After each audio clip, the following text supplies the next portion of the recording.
नमस्ते, आदाब एंड सत श्री अकाल। आप सभी लोगों को बहुत बहुत बहुत धन्यवाद कि आप सभी लोग मुझे इतना प्यार देते हैं और मुझे कमेंट्स करते हैं अच्छे अच्छे।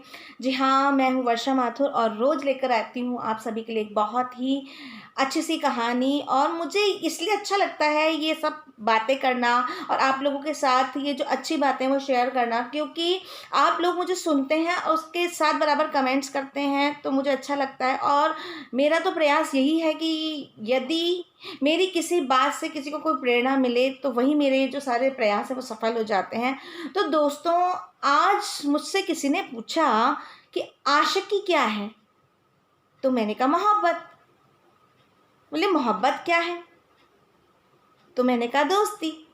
बोले दोस्ती क्या है, तो मैंने कहा दोस्ती वो है जो मेरे व्यूअर्स करते हैं, मुझे कमेंट्स करते हैं, मुझे पसंद करते हैं, मेरी कहानियों को सुनते हैं।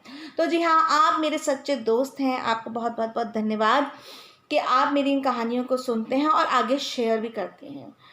दोस्तों, इन कहानियों के माध्यम से हम जो हैं एक साथ जुड़कर कोई एक अच्छा प्रयास करने जा रहे हैं, जिससे किसी ना किसी का भला तो होगा ही, साथ में हमारा जो ईश्वर ने जीवन दिया है वो ज़रूर से सार्थक होगा।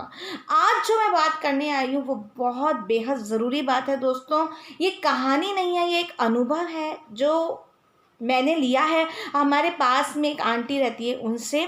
तो ये जो अब मैं यही बताऊंगी आपको कि ये जो कहानी है ये एक आंटी की कहानी है, वृद्ध महिला की कहानी है, जो अपने बेटे के साथ अपनी बहू के साथ में रहती है और उनका एक छोटा सा प्यारा सा पोता है। लेकिन अक्सर बहू की और जो आंटी है उनकी लड़ाई होती रहती हैं।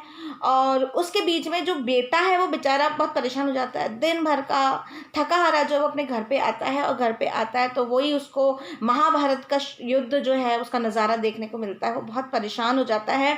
उसकी वाइफ जो होती है वो कहती है कि आप मम्मी को यहाँ से निकाल दीजिए, किसी आश्रम में जाकर छोड़े आइए, क्योंकि मैं इनके साथ नहीं रह सकती हूँ। ये खिटपिट खिटपिट चलती रहती है, इनका पूजा पाठ शोर शराबा ये सब चलता रहता है, ये मुझे बर्दाश्त नहीं है।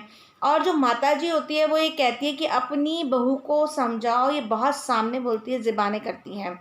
तो दोनों के बीच में बिल्कुल नहीं बनती है, सास बहू के बीच में। तो उससे जो बेटा है वो परेशान हो जाता है, क्योंकि बेटा अपनी माँ को भी बहुत चाहता है, बेटा अपनी पत्नी को भी और अपने बच्चे को भी बहुत चाहता है। एक दिन बेटा जो होता है वो अपनी वाइफ से लड़ाई कर रहा होता है अपनी माँ के लिए। और वाइफ कहती है कि यदि तुमने अपनी माँ को आश्रम में नहीं छोड़कर आए तो तुम्हें मुझे छोड़ना पड़ेगा और मैं इस बेटे को लेकर चली जाऊंगी। अब वो लड़का बहुत परेशान हो जाता है और गुस्से ही में वो अपने वाइफ से भी बात नहीं करता है, खाना वाना कुछ नहीं खाता है, ना अपनी माँ के पास जाता है और सो जाता है। और जब सुबह उठता है तो वो देखता है, अपनी माँ के पास जाता है और देखता है कि उन्होंने सारी पैकिंग कर ली होती है। तो वो कहता है कि माँ कहाँ जा रही हो, तो माँ कह रही है कि मैं जा नहीं रही, मुझे भेजा जा रहा है और तुम मुझे छोड़ आओ जहाँ बहू कहती है कि इनको जो भी आश्रम में तुम मुझे छोड़ना चाहते हो प्लीज़ मुझे छोड़कर आ जाओ, तुम बस सुखी रहो, मैं तो यही चाहती हूँ। बेटा कार में बिठाता है अपनी माँ को और एक आश्रम में लेके चला जाता है। और माँ कहती है लेकिन मैं इस आश्रम में इसी शर्त पे जाऊंगी कि तुम इस आश्रम के अंदर नहीं आओगे। तो बेटा कहता है कि क्यों, मैं तो अंदर तो आऊँगा और मैं देख कर आऊँगा कि इस आश्रम में सारी सुख सुविधाएं हैं कि नहीं, मेरी माँ को कोई कमी नहीं रहनी चाहिए। तो वो कहती है कि नहीं, कोई कमी नहीं है इस आश्रम में, मुझे पता है बहुत अच्छा आश्रम है और मैं यहाँ पे आराम से रह जाऊँगी, तुम जाओ। तो अब माँ बहुत जिद पर आ जाती है, तो बेटा माँ को बस गेट पर छोड़कर और वापस अपनी कार में बैठ जाता है रवाना होने के लिए। माँ अंदर चली जाती है। बेटा जो है उसको पता नहीं क्या फील होता है, वापस से कार से उतरता है और अंदर जब जाने लगता है तो वहाँ पर एक चौकीदार होता है और उससे पूछता है कि ये जो अभी अंदर महिला गई है उनको तुम जानते हो। तो वो चौकीदार कहता है कि हाँ हाँ, मैं तो इनको बहुत अच्छी तरह से जानता हूँ। तो वो कहता है कैसे। बोले कि इसलिए जानता हूँ क्योंकि ये जो महिला है वो कम से कम 30-35 वर्ष से हमारे जो वृद्धाश्रम है इसके अंदर हमारी मदद करती भी आई हैं, हमारे पास आती हैं हर 6-7 दिन में, और जो भी यहाँ पे कमी होती है वो उसको पूरा करके चली जाती हैं। ये अपने पहले पति के साथ आती थी, पति की मृत्यु के बाद भी इन्होंने इस आश्रम में मदद करने का जो सिलसिला है वो जारी रखा। और एक दिन तो इन्होंने वो कार्य किया जिसे मैं आज दिन तक ज़िंदगी में भुला नहीं पाता हूँ। तो उसने बोला क्या। बोले एक बच्चा था वो बहुत बेसहारा था और उस बच्चे को इन्होंने देखा और उसके बारे में मालूमात की, उसका कोई सहारा नहीं था। तो उस बच्चे को ये अपने साथ अपने घर ले गई और उसे अपने बेटे की तरह पालने लगी। ये बात सुनकर वो जो लड़का होता है, वो जो बेटा होता है, एकदम ज़मीन पर चक्कर खा के गिर जाता है और निशब्द हो जाता है, कुछ नहीं बोल पाता है। अंदर दौड़ा दौड़ा जाता है, माँ का हाथ पकड़ता है, माँ को खींच के वापस कार में बिठा लेता है और अपने घर पर लेकर आ जाता है। घर पर जाता है, उसकी जो वाइफ होती है उसको सारी बातें बताता है कि मैं एक अनाथ लड़का था, इन्होंने मुझे सहारा दिया और आज तुम्हारी वजह से मुझे इनको निकालना पड़ा और इंसानियत की हार हो गई और मैं किसी भी काबिल, किसी को चेहरा दिखाने के लायक नहीं रहा। उसकी जो वाइफ होती है उसको भी बहुत गिल्टी फील होती है इस बात को सुनकर। दोनों अपनी माँ के पैर में पड़ जाते हैं। दोस्तों, ये कहानी केवल उस परिवार की कहानी नहीं है, ये आज हर एक एक घर की कहानी हो गई है। क्यों नहीं रख सकते हम अपनी माँ को? क्यों एक बेटा अपनी माँ के साथ में नहीं रह सकता है? जब हम छोटे थे हमें उन्होंने अपनी उंगली पकड़कर चलाया, हम गलत लिखते थे, हमें सही उन्होंने अपना हाथ पकड़कर लिखवाया, तो हम क्यों नहीं सिखा सकते उन्हें? उनकी देखभाल हम क्यों नहीं कर सकते? उनको हम क्यों नहीं संभाल सकते जब उन्हें आज हमारी ज़रूरत है? ये बात बुरी लग रही होगी। ऐसे कई लोग हैं जो लोक सेवा करते हैं, अनाथ आश्रम जाते हैं, लेकिन अपने घर के बुजुर्गों को, अपने माता पिता को रखने का, उनके बारे में जानने का, उनका हालचाल पूछने का उन लोगों को बिल्कुल वक्त नहीं है। बहुओं को समस्या है कि जो सासें हैं वो अलग तरीके से रहती हैं, हम उनके साथ सामंजस्य नहीं बिठा सकते हैं। तो बहुएं ये क्यों भूल जाती कि कल वो भी एक सास होगी? बेटियां क्यों भूल जाती है कि वो भी बहू होगी और बहू भी एक सास होगी, सास भी एक माँ होगी? जब उनको उनका बेटा छोड़ेगा, अनाथ आश्रम में छोड़कर आएगा, तो उन्हें कैसा लगेगा? बात बहुत कड़वी है लेकिन सच है। हो सकता है कि कई बेटे अपने माँ से इसलिए दूर हों कि भाई उनकी नौकरी की वजह से उन्हें अलग रहना पड़ता है, पर क्या वो अपनी माँ के लिए रोज एक कॉल करने तक का भी टाइम निकालते हैं? क्या वो अपनी माँ का हालचाल पूछते हैं? और तुम्हें जब कुछ हो जाता है और तुम्हारी माँ को जब तुम बताते हो, वो तुम्हें दिन में कितनी बार फ़ोन करती है? और यदि तुम्हें उन्हें बुलाना होता है तो तुम उन्हें बुला भी लेते हो अपने वक्त पे, अपने काम पड़ने पर क्या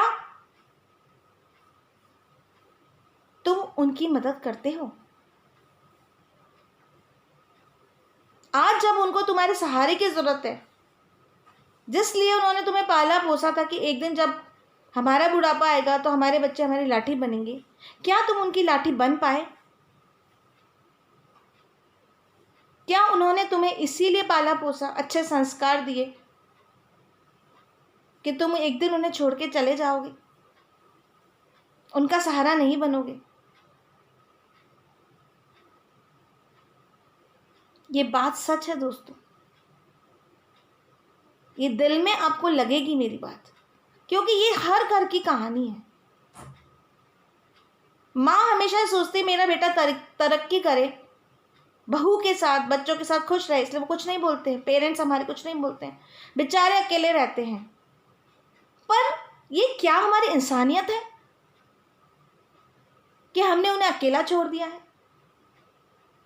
जब हमें उनकी ज़रूरत थी उन्होंने हमें सहारा दिया।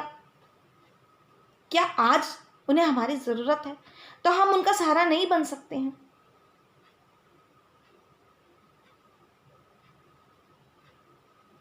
ये बात करके मेरा इंसानियत पे से भरोसा उठ जाता है दोस्तों। और ये एहसास मुझे है क्योंकि ना मेरी माँ है ना मेरी सास है। जिसके पास जो चीज़ होती है उसको उसकी वैल्यू, उसकी कदर नहीं मालूम होती है, और जिसके पास जो चीज़ नहीं है उसे मालूम है कि वो कितनी मूल्यवान है।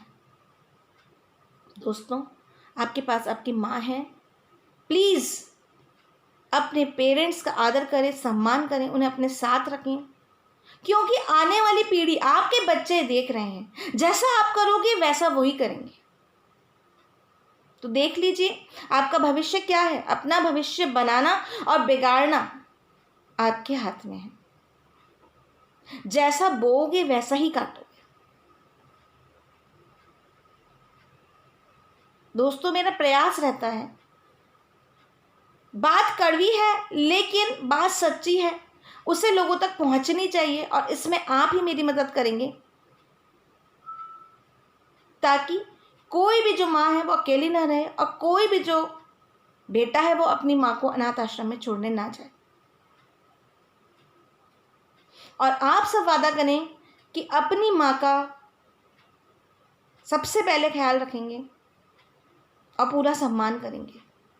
यदि आपको मेरी ये बात और कहानी पसंद आई और आप मेरा साथ देना चाहते हैं इस जंग में, दुनिया तक अच्छी बातें पहुंचाने के लिए, प्रेरणादायक बातें पहुंचाने के लिए, तो प्लीज़ मेरे इस चैनल को सब्सक्राइब करें, लाइक करें, और सबसे ज़रूरी बात, शेयर करें, ज़्यादा से ज़्यादा शेयर करें, ताकि अच्छी बातें फैल पाए, दुनिया सकारात्मक हो पाए।